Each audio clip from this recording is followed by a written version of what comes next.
Quand on parle des prix de la nourriture, surtout des aliments de base, c'est important de comprendre la notion des biens Giffen. Un bien Giffen, c'est un bien pour lequel la demande augmente quand le prix augmente, ce qui peut être contre-intuitif. Alors pour comprendre, allons au tableau. Imaginons une famille qui fait un budget du mois pour ses déjeuners à la maison. Évidemment, c'est un exemple simplifié pour illustrer le principe. Votre budget ressemble peut-être pas à ça, c'est normal. Imaginons que la famille a l'habitude de manger des toasts pour déjeuner 6 jours par semaine et le dimanche, ils se font un petit luxe et ils se font un gruau aux fruits. Pour leur déjeuner à la maison, leur budget pour le mois, c'est 30 $. Chaque pain coûte 5 $.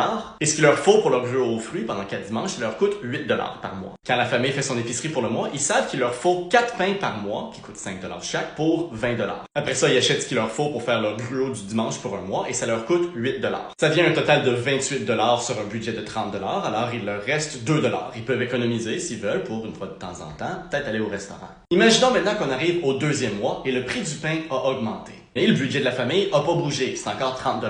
Ils achètent encore 4 pains parce qu'ils en ont besoin pour leur toast le matin, mais maintenant ça leur coûte 24 $.